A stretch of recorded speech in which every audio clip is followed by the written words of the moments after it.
He thought his money could buy everything, until one simple dance taught him the meaning of life. When a billionaire's broken son took her hand, the entire room went silent. What happened next melted every heart. It was a quiet evening at the Grand Monarch Hotel, the kind of place where crystal chandeliers gleamed above white marble floors, and every whisper of laughter echoed softly against the gold-trimmed walls. The air was thick with luxury and old money. At one of the reserved tables sat a man who was the embodiment of both, billionaire entrepreneur Richard Hayes. His name was known across the country, his face often featured in business magazines, his words quoted in leadership books. But tonight, he wasn't there as a mogul. He was there as a father. Richard's son Ethan sat in a wheelchair beside him. The boy was 12, bright-eyed, but born with cerebral palsy. Ethan's body betrayed his spirit. His limbs moved with difficulty, his speech was slow, and though his mind was sharp, he often felt invisible in the world of suits and silk dresses that surrounded his father's life. Richard loved his son dearly, but in his heart he carried a heavy burden: guilt. He had built empires, conquered industries, but failed to connect with his own child. The dinner was a charity gala, a night dedicated to raising funds for children with disabilities. Ironically, Richard was one of the top donors. He did it every year, wrote a massive check, gave a polished speech, and left before dessert. But tonight, something was different. He stayed, not because he wanted to, but because Ethan asked him to. "Dad, can we stay for the dance?" the boy had said, his small voice trembling with hope. Richard couldn't say no. As the live band began to play soft jazz, couples glided onto the floor. Elegant women twirled in sparkling gowns, while men in tuxedos smiled for the cameras. Richard watched them, arms folded, his heart distant. He had always been uncomfortable in moments that weren't about control, and dancing was chaos in motion. Then from the corner of the ballroom, a waitress appeared, a young black woman with deep brown skin and eyes that carried both exhaustion and warmth. Her name was Maya. She moved gracefully through the crowd, balancing a tray of champagne glasses. Unlike the other staff, who wore forced smiles, Maya's presence carried something else: sincerity. She noticed Ethan almost immediately. The boy's gaze followed the dancers longingly, his small hand gripping the armrest of his wheelchair. Between tables, Maya paused. Something inside her stirred. She knew that look, the look of someone watching life pass by without being invited to join. She set down her tray on the nearest stand, wiped her hands on her apron, and walked towards Ethan with a gentle smile. "Hey there," she said softly, kneeling beside him so they were eye level. "You like the music?" Ethan nodded shyly. "Yeah, but I can't dance." She tilted her head. "Who told you that?" The boy looked down. "My legs don't work right." She smiled wider, her eyes glinting with compassion. "Then we'll make them work another way.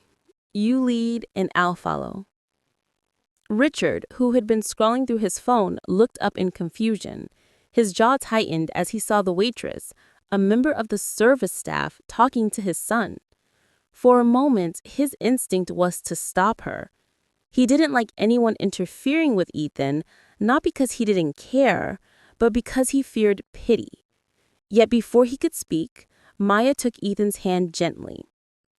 "May I have this dance, sir?" she asked playfully.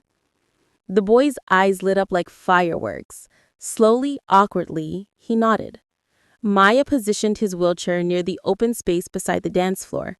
The music shifted to a soft, soulful melody, something that carried warmth and rhythm. Maya began to sway, guiding Ethan's hands with hers.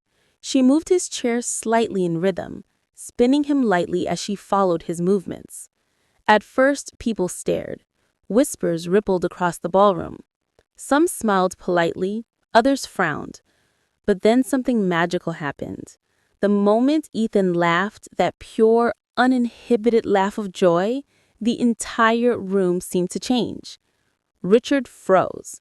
His phone slipped from his hand, hitting the table with a dull thud. He couldn't take his eyes off his son. His face was glowing, the way it never did at home, never during their expensive therapy sessions, never during the cold, structured routines Richard had built to fix him. He wasn't being pitied, he was being celebrated. Maya twirled once more, following Ethan's lead. The crowd, once indifferent, began to clap softly.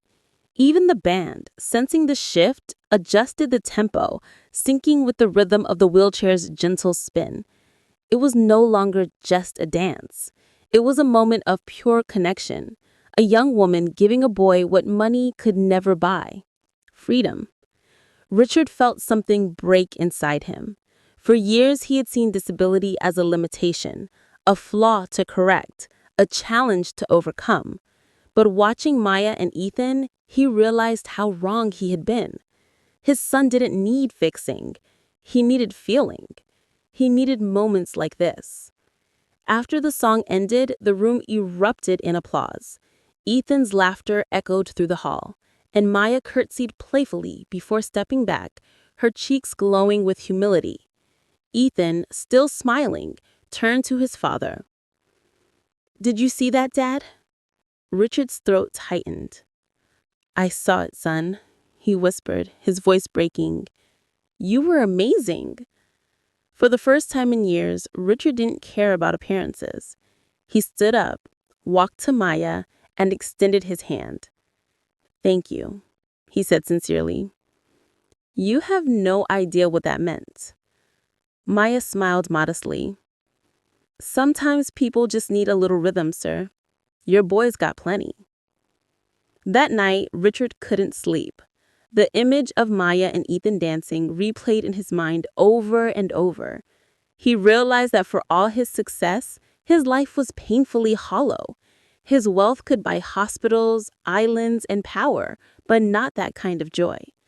The next morning, Richard returned to the hotel, asking to speak to the manager. He learned that Maya was a single mother, working 2 jobs. She had dreams of becoming a dance therapist for children with special needs, but had dropped out of college after her mother's death. Without hesitation, Richard made a decision. He found her during her lunch break, sitting outside on a small bench. "Maya, I owe you more than thanks. You showed me something priceless." He handed her an envelope.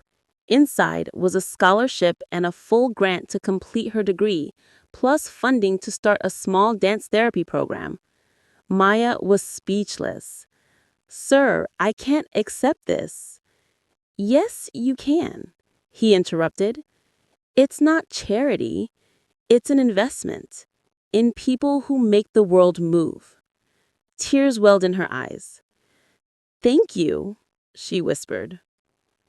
Months later, Richard and Ethan attended the opening of Steps of Hope, a dance therapy center founded by Maya, fully sponsored by the Hayes Foundation. Children in wheelchairs, walkers, and braces filled the room, laughing and moving to music. And in the middle of it all was Maya, guiding them with the same warmth she had shown that night. Ethan was one of her first students. Under Maya's guidance, he began to move with confidence, not because his condition had changed, but because his heart had. Richard watched from the corner, realizing that this, not boardrooms or bank accounts, is what success truly looked like. In time, the bond between Richard, Ethan, and Maya grew deeper. She became more than a teacher. She became family. Every Friday, they danced together, father, son, and the woman who had unknowingly taught them both how to live again. And as the years passed, Richard often told this story in interviews, not as a business lesson, but as a human one. "The greatest change in my life didn't come from a merger or a deal. It came from a waitress who let my son lead the dance floor and taught a billionaire how to follow."